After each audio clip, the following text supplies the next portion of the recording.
everybody. Welcome to Wingman's Hangar, episode 53. If you're new to the show, this is kind of an inside look at everything to do with Star Citizen Chris Roberts' new space-based adventure. We kind of give you an inside look at what goes on around the company as we make this wonderful, wonderful game, along with you guys and us together. We're kind of rowing the boat together. So let's get right to it. What do we got coming up this week? We got the week in review. We have forum feedback with your questions and videos. We have Chris Roberts with another episode of 10 from the Chairman. And we have an interview with John Erskine about organizations. I know a lot of us are really excited about that, and we'll get a little more in-depth and maybe a little announcement as to when it's coming up. But let's see. So let's get right to it, huh? Week in review. What's going on at Cloud Imperium? Well, lots and lots of new hires. We've got James Wright, an engine programmer. James comes to us. He's worked on things like Halo and all that cool stuff. He's just joined us this week.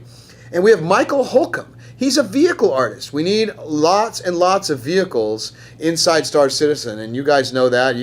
That's the blood that drives the entire process of this great adventure. The ships are it's the heart of the whole thing. So Michael's coming in to help us do that. We're continuing to move into the Austin office. Look at this. We've got new desks, new network upgrade. You know, my son Winglet was in here helping us do that, and we've got a lot of things going on. The Austin office is getting up and running slowly but surely. We're getting things online, printers, chairs, desks. It just takes a lot of work, and Mike Jones has been killing it for us on that end. And it wouldn't be Cloud Imperium without you guys and your amazing generosity, and especially one of the most generous out there, Wolf. Take a look at this. All right, that ought to do it right there, guys. Wolf. All right, well, Wolf. we just got two kegs of beer. Wolf. From Wolf. Thanks, Wolf.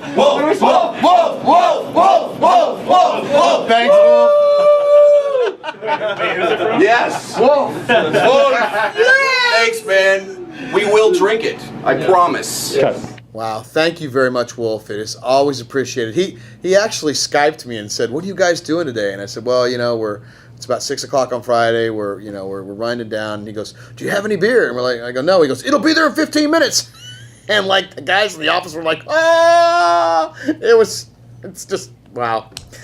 So you know what else is going on? Chris is in England this week, visiting Foundry 42. It's always great. Aaron's done a good job over there getting his team up. He's nearly 30 people, and they're hard at work on making Squadron 42, and particularly they're working on the first 10 missions. And Chris is over there making sure that everything's going the direction that he wants it to go, and that it needs to go to fit inside the player universe and to make the experience as good as, well, Wing Commander and Starlancer and all the other games that he's made, except even better. And that team over there is going to knock it out of the park. It's good to see him over there, and Chris has a lot of traveling to do. Wow, so Chris is on the move there, and he's not the only one on the move. No, I'm leaving town. You're heading to. We're gonna miss you here, but it's not like we don't see each other work together. We do a lot of Skyping around here. Yeah, I'm joining the team in Los Angeles starting at the end of the month, hopefully. So community management is going to be out there for the most part. Yeah, we're going to do a lot more community stuff out there, and we're going to build it up, keep engaging with everybody. It's going to be great. Going to work with Sandi and Chris directly. It'll be a lot of fun. It is going to be a lot of fun. Have you found an apartment yet? Or No, so if anyone knows an apartment in Santa Monica, that would be helpful. You're like moving next week, dude. Yeah. But yet he's still here working on this. That's how dedicated you are. Well, cool. Well, you know what time it is, right? What time is it? It's time for Forum feedback. And there it is. It's time for forum feedback. So let's just get right to it. Right now we're missing the third today. He's been redacted. We should probably mention where he is. He's been redacted all the way up into the Great White North. He's in Canada. He's in Montreal visiting our friends up at Behavior, and they're having a tier summit, which is where they're going through the tier system, him and Mr. Skelton and Mark himself. And I thought a tier summit was where they all sat around and cried. That's probably what they're doing as they figure out how much more work it's going to be to implement the tier system, but that's okay. They're up there. So Rob will be back with us next week, which is cool.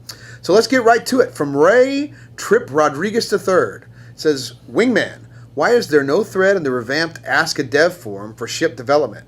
I think most of us are dying for more specific updates on how each of the ships are coming along. Well, the answer is that you should ask the developers if you're interested in how the ship is looking, ask the artists. If you're interested in how the ship is being initially designed, the designers. Specs should go to designers too. We're breaking it up so that the individual teams can focus in one area. So you got to pick what your question about a ship is, but pretty much everyone on the team touches the ships in some way. So if you've got a question, that's the place to ask. There you go. That's a good answer. From Zig, he sent this video in. Hey guys, I was wondering if we were going to be able to explore on the planets themselves, similar to maybe games like Mass Effect or the recently announced No Man's Sky. But we also have vehicles to be able to make the process a lot faster. Good video. And so, what do you think? Are we going to be able to explore planets? Not at first. Right. It's certainly something we're looking at down the road, but we're not going to have that like Mass Effect style procedural terrain for the whole planet at first. Right, and we are, exactly. We have a lot of planets and landing zones and everything to develop, and asteroid bases and lots of stuff. There's going to be plenty of stuff to explore in space also. So, right, which is kind of the focus of the game. Yeah, right. We know you guys want this, and it's it's definitely clear. It's one of those things. If we do, as we do the game, this could be a super stretch goal. Yeah. 200 million bagel carrier and no, I'm just kidding. Obviously.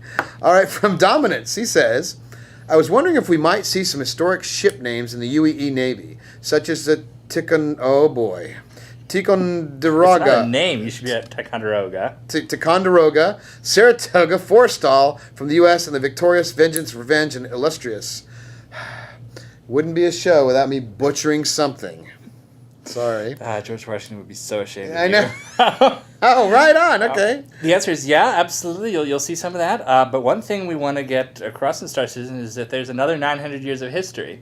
So you're going to see a lot of ship names that refer to battles and events that have happened between 2014 and 2943. The Idris Corvette is a great example of that. It's named after a famous UEE battle. See, there you go. And that's a good. You should be reading that fiction that's on the website that Haddock and Schimmel and some of those other guys are creating. It's pretty spectacular stuff. Steve sends a question in. He says, when are you going to stop adding stretch goals and just use extra funds to hire more staff to finish the game? Well, the answer is that we're using the extra funds to hire staff with every single stretch goal. Right. The systems and the ships we unlock are just kind of an example of a little bit of what we're doing with extra funds, but plenty of that is going to just improving the game all across the board. You guys have seen the office videos of Manchester and here in Austin. There's new staffing. Santa Monica's expanding. Yeah.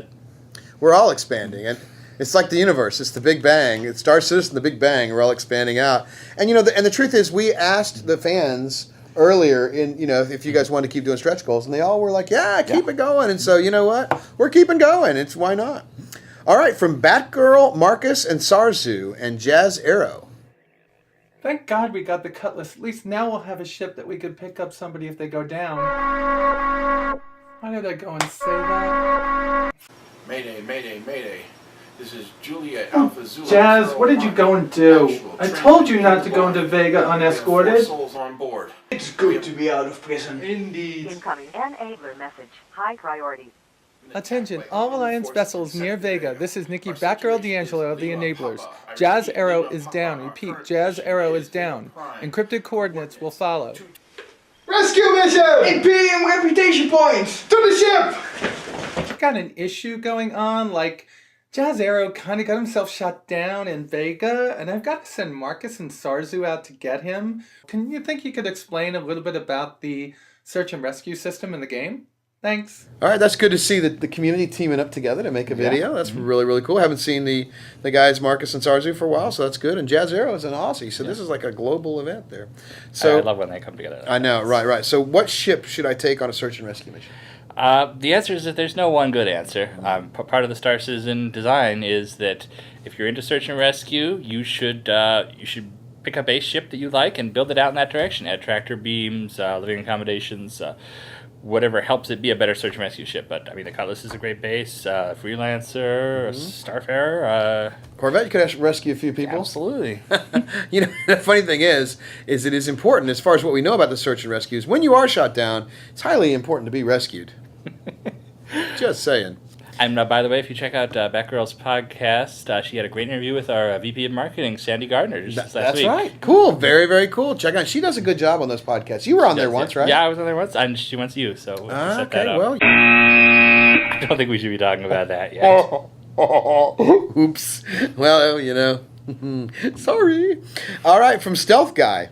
Given that all the alpha shots are gone, well, they're not all gone, but if they were, will we be able to change pledges without losing our alpha slot? Yeah, I know a lot of folks are concerned about this because they want to upgrade their ships. They want to try out other ships. Once you have an alpha slot on your account, it's there for good. So you can upgrade, you can side grade, you can whatever kind of grade you want. So the alpha slot is not attached to the package or the ship; it's attached to the account. Yeah, it'll be with your account forever. So as long as you have one now, you're cool. You're cool. From, oh no, Viniversum. Hey, I think I made it. Viniversum. I was wondering if Star Citizen will have one-off weapons, shields, etc. that will not be able to be purchased but must actually be found. Say some Lost Race artifact with unique but balanced properties. That's interesting. Yeah, absolutely. There's going to be stuff out there for you to find and that other people will want to take from you. Always stuff you want to find but can be taken. Yeah. Cool. So the answer is yes, and essentially yes. there'll be a lot of cool stuff out there, and that's the beauty of making a game about space. We can consistently add new star systems with new artifacts, new things to be found. You know, we'll be doing that. Chris has made it very clear that we'll be putting much more content in a regular basis with the live teams after we're live. Yeah, and this is going to be great for our salvage mechanic that was added as one of the stretch goals. That's right. That's right. Explorers. You know, I'm looking for. I think that's what I'm gonna play is salvage. You got to check out the salvage ship we're working on. Oh, I think I've seen it.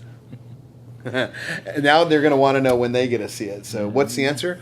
Soon. From Jade. One of the most iconic images in Star Wars is the X-Wing opening to attack or the Lambda folding up to land. Any plans for transforming spacecraft? Oh, that's cool.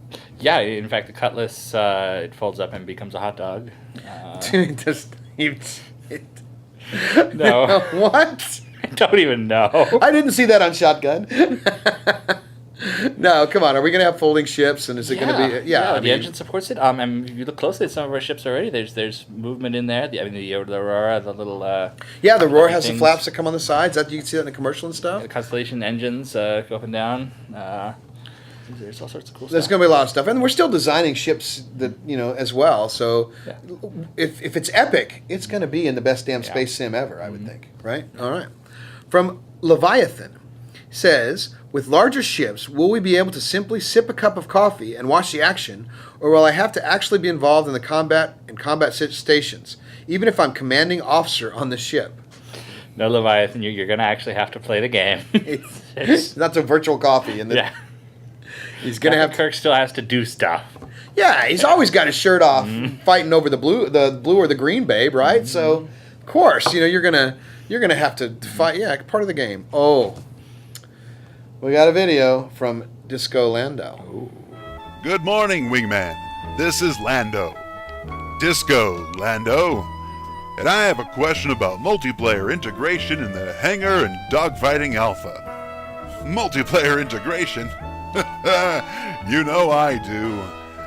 Anyway, so far the Hangar Alpha has been a single-player experience. Will the initial version of the Dogfighter Alpha be single-player as well? I remember a time when Disco Lando changed dates 3 times in the same evening, and he ended up home alone with a single-player experience. I know. It's hard to remember what he asks. I think it was about the single-player experience. It was the single-player, multiplayer. Which comes first, the chicken or the egg, or the multiplayer, or the Hangar, or the dogfighting? But man, that guy. Yeah, the first thing you're going to see is the multiplayer dogfighting, and we have the Hangar team here in Austin is working on multiplayer for the Hangar too. It's we're doing it in conjunction. Process, yeah, exactly. We're since we're doing things in parallel, we like to leverage the same technologies across multiple modules, and so as soon as you see it in dogfighting and it's working well, then soon the planet side will see it and be able to visit each other's hangars. That's how it's all going to work. So yes, it's coming, but I suspect it'll probably be in dogfighting first. But we reserve the right to change our minds. Okay, and now it's time for this week's most valuable post.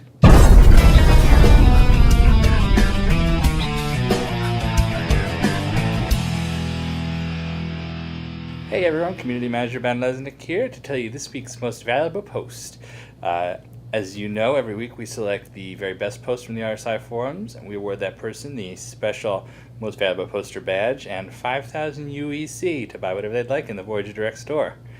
This week the honor goes to Feylan for his thread, Common Misconceptions about Star Citizen Part 2. He's taken all sorts of information that people have learned about Star Citizen over the last year and a half, and collected it into one great, well-organized post. All the stuff you would want to know when you first arrive at the forums to start posting. How systems are being developed, how the different PvP, PvE things are being argued about, just everything that could just get you started with the community. It's a great resource, and we really appreciate him putting that together. It's styled very well, too. So thank you very much, Feylan. You're our most valuable post. Thanks, Ben. And now Chris Roberts takes subscriber questions in this week's 10 for the Chairman.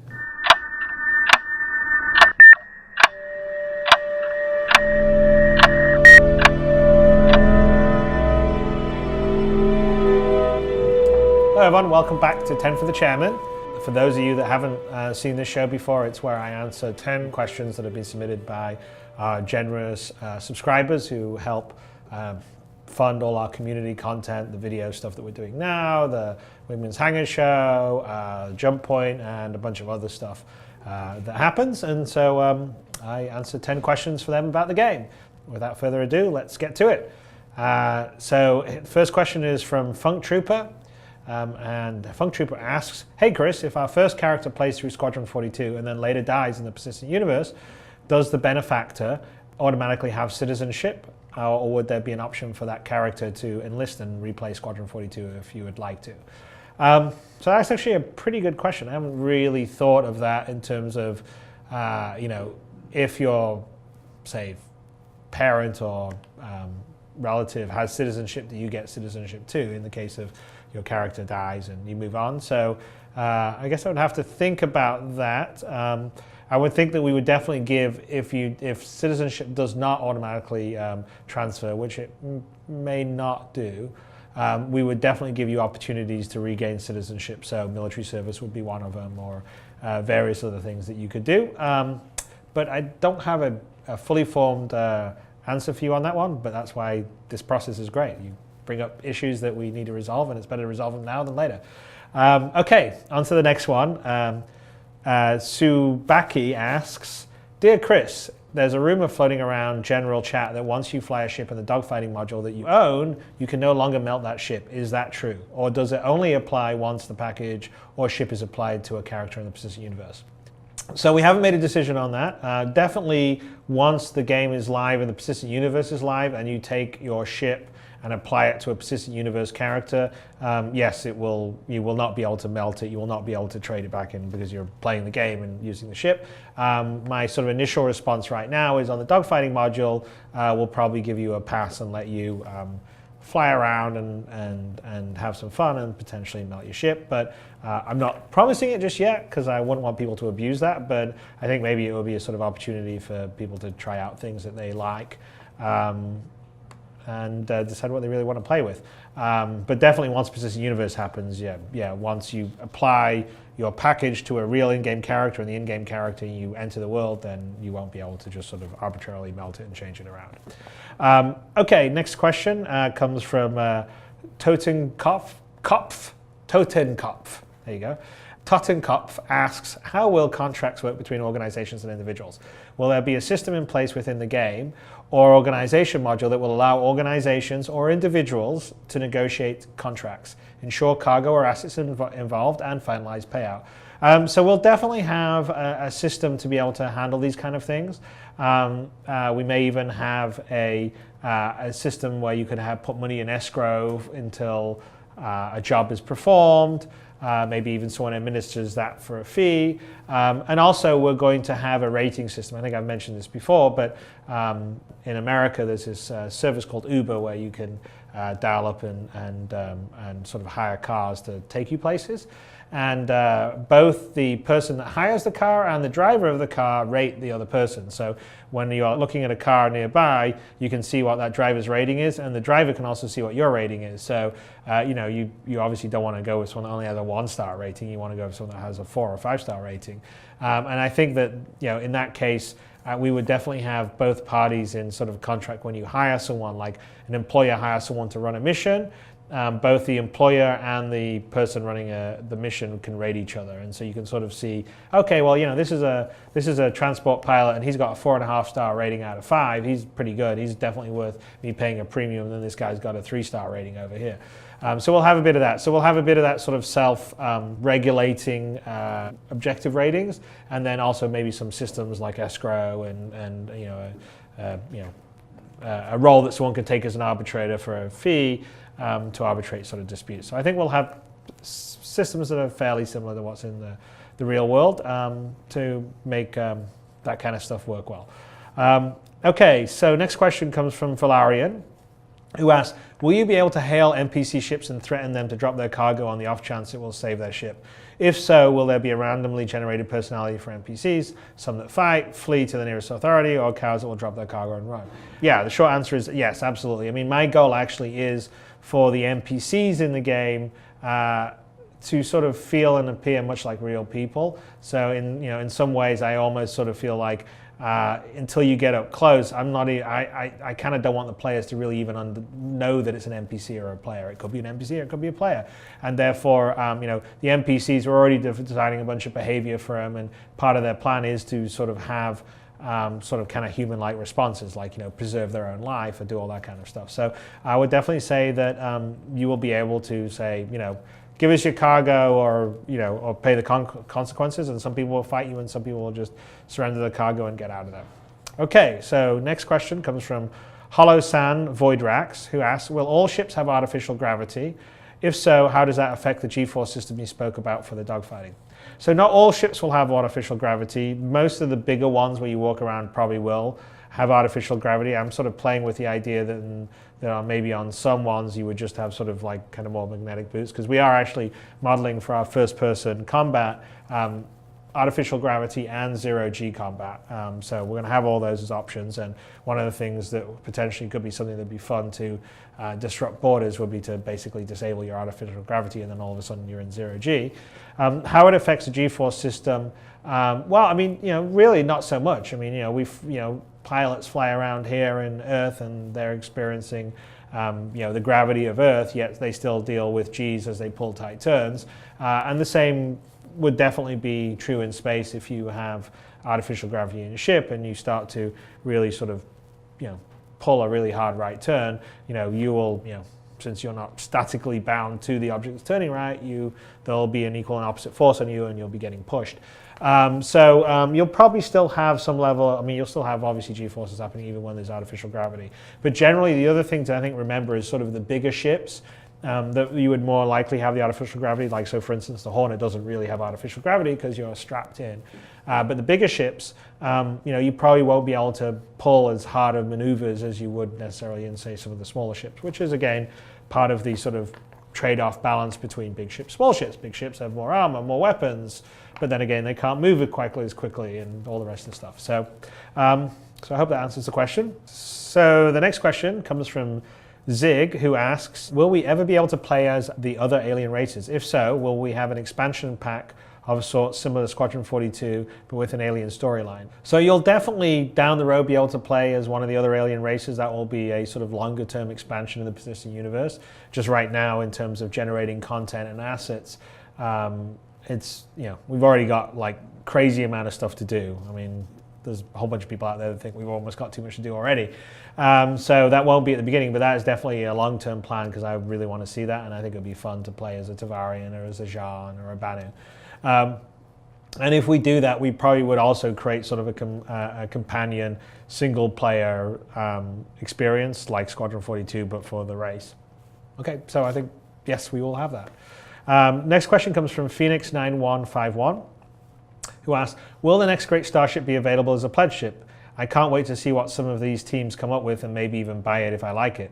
If the ship fits, fly it. So definitely the next great Starship ship will be available to everyone out there and be available in the persistent universe. So so yes, the answer is yes. And I think we're sort of debating, but we're probably going to let you guys sort of choose what kind of ship it's going to be. So that'll be kind of fun for you.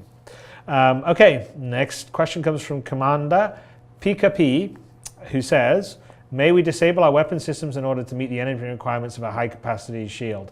In turn, if shields go down, can we forward power back to the weapon systems on the fly? So yes, the answer is absolutely yes on that. That's part of the core design, is that you're able to do a huge amount of energy management, diverting energy from your power plant to your engine thrusters, to your shield, to your weapons, and even inside your shield, you'll maybe be able to, depending on the shield setup you have, you'll probably be able to divert power between the different segments of the shield as well, and even between the different weapons. So yes, is the answer there. So the next question comes from Justicus, who says, will we be able to buy parts of ships as well, so that we can build our own ships from them? Specifically the non-human ships that we can't buy from a storefront and have had no luck capturing in the wild.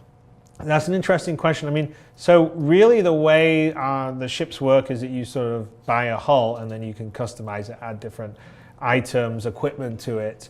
But we're not really right now set up to sort of buy, I don't know, like a rear wing and then a fender from a different ship and put them all together and sort of make some hybrid ship. So I'm not sure if we'll be able to build ships from parts. Not at the beginning, we definitely won't be able to build ships from parts. Who knows down the road? But you certainly will be able to sort of buy different equipment and items and add them to your ship, and some potentially could be an alien item that you could have to have adapted to work on your ship. So maybe sort of a small combination of this, but not to the extent that you can build a ship wholly out of just sort of junk parts. Okay, last question comes from Arbitrary Sketch, who asks, what kind of interactions can players have with non-hostile NPC ships? Can we request repair, refuel, and resupply assistance from a passing carrier, trade goods with merchant ships, things of that nature? So yes, answer is absolutely yes. Those are all things that we want to do.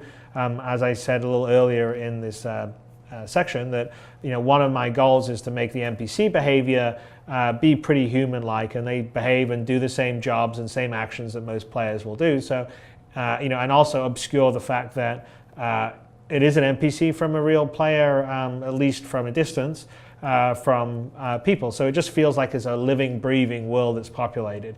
And you'll run into people, and hey, some may be AI controlled and some may be player controlled. And if we do our job right, maybe you won't even realize that a player is playing a ship and you think it's an AI, and vice versa. But they'll definitely be able to. They'll help you out. They'll refuel you. They'll do all those kind of things. Are all sort of things that we're planning for. Okay, I hope that answered the question. That concludes another episode of 10 for the Chairman. Again, thank all of you for backing and supporting the game and the contribution of all the subscribers, because it helps us do these community communication, information like this, and Wingman's Hangar, and the Jump Point magazine, and quite a few more other things we have planned. And anyway, thank all of you, and I'll talk to you next week. Bye.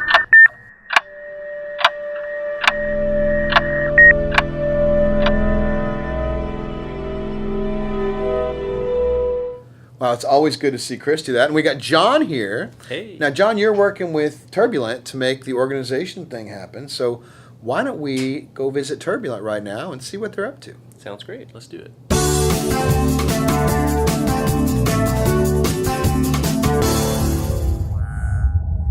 Hi guys, this is Turbulent Studio Report. We have our first drop of the organization system coming up, so I thought I would take a few minutes and talk to you guys a bit about it. This first drop includes a series of functionalities where you'll be able to create your organization identity on the site, and it includes a bunch of tools to manage your memberships. So when you get to the site, what you'll notice is that the organization hub is now open, so you can already consult the list of organizations that are created, sorted by the newest, most active and largest organizations. There's also an advanced search feature, so you can actually try to find an organization with more specific needs. You can create an organization using a specific name and a Spectrum ID. I get to choose an archetype. This is primarily a roleplay feature, but it allows you to pick one of the 5 archetypes, and obviously you get then to choose how your organization is going to show up on the org hub by defining the commitment, primary language, and roleplay flag of your org, choosing primary and secondary activities directly from the creation page, and then hitting submit to create your org. In the next few months, we're going to be adding a lot more features to it, especially in the admin configuration panels, where we're talking about adding a job system where you can tag your members with specific jobs, divisions, and org chart that allow you to create your org structure, an org shout box on the homepage, org blog for kill posts and such, and news, private forums, which will be a big upgrade, allowing you to have your own forums internally managed per guild, leadership and voting systems, and an org calendar in the future. So hope you guys are going to love this, and we'll be glad to see you guys use it directly on the site. Turbulent out. All right, thanks, Turbulent, for that. That's really cool. And now we can go right to John here and talk a little bit about it, too. Awesome. So organizations, people have been asking about that quite a bit. It's a pretty popular thing. It seems to be people really are excited about it. I know I'm excited about it. How's it going? Where are we at? Can we give a little update? It's great. There is a lot of excitement. We announced it first to the public at CitizenCon, and we've provided some updates since then. It's going really well. We've started testing the final system before the holidays, and some people actually tested through the holidays in some cases.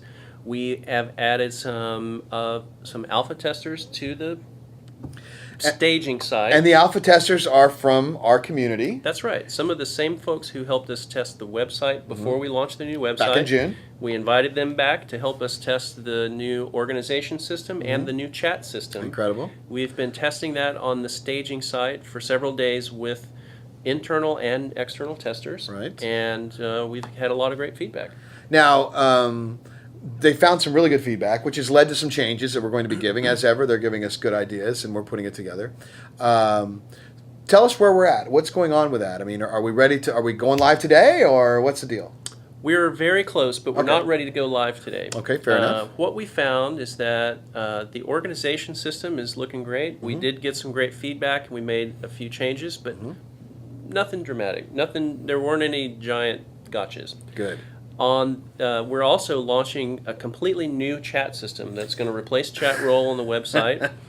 Can you see them crying out there right now? Yeah, I don't think so. There's a party going on right now. It's like 1,000 voices cried out at once, right? Right, exactly. The new chat system, there's just a lot of interconnections. It's connected to the organization system. It's connected to your account. And so when we added more testers, we found some issues with the chat system. Right. So we're planning to add even more testers from the community to put some load on that system. And where are you getting those testers? We're actually going to invite all of our subscribers in, and we're going to send out an email to everybody tomorrow with details. All the people we're inviting will get an email invitation. So when you say tomorrow, actually when they're watching this, if you're a subscriber, you'll get the email today. That's right. On Friday, we'll send the information. Right. Yeah. So that'll add several thousand people, which will help us stress test. That's great. And our main goal is to really stress test the chat system. We found that as we added more people to the system and there was more volume, sometimes messages would get crisscrossed and things happen. So we just want to stress test it, and we feel like we're really close to being ready to launch the system. So do we have I know we don't want to put a date in stone, but if we got like a timeline, we're about it, the rest of the fabulous fans out there can find out about it, or when they can use it? I'm feeling like next week is a real strong potential. Wow, that'll be really cool. I know organizations a big thing people are looking forward to, and you know, I personally am looking forward to it. It'll be interesting to see how chat does, because while we're doing this right now, when we watch Wingman's Hangar, we're in chat, interacting with the fans, and you know, there's a limit. There's a 500 person limit. Now we're not going to have that issue this time. It's going to go above that. That's right. So more people will be able to get in there and interact at the same time as we're watching it together as a community, which makes it infinitely more fun and gives feedback instantly to us and lets us know what things work and what things don't work. That's right. Yeah, and something like that. So I appreciate that. Well, thank you, John, for stopping by. You betcha. I want to thank Chris for answering the subscriber questions. Subscribers and pledgers, thank you guys very much for your continued support. It's amazing, particularly subscribers, which allow all this to happen here. Coming up this week, we've got planning for the big studio summit, which which will be in about a week and a half, where all the heads will come down. And we do this a few times a year where we get everybody together. And, you know, it just makes it working together a little better when you get to know the person on the other end of the phone or whatever. And, you know, since we're so dispersed, it's helpful to get to know each other. And we're doing it here in Austin because now we have the room. We don't need to rent out rooms. Right. Yeah, now we can actually. Right. It's great. It is going to be fun. And we are still hiring. Michael, you put up something last week about the hiring, and we're still doing that this week. We've got a lot more positions open at Manchester and Santa Monica and Austin. So if you're a talented person, you want to work on Star Citizen, we're looking for you.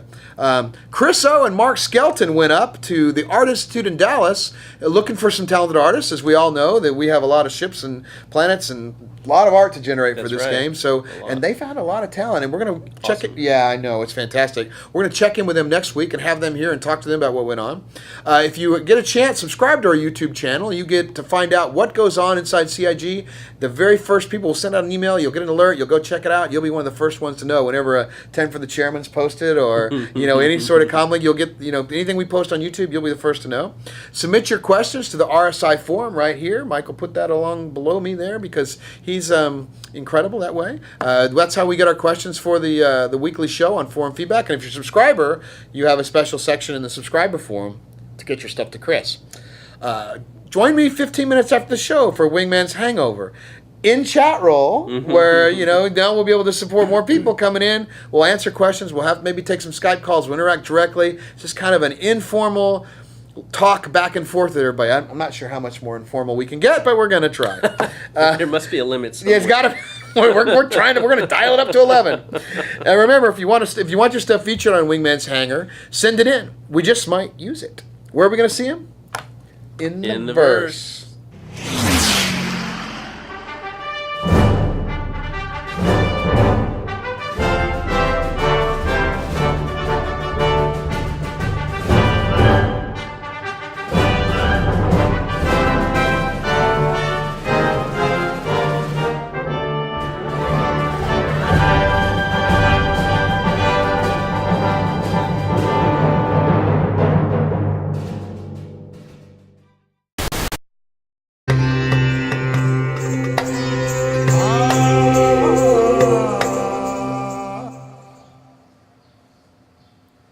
If a parsley farmer is sued,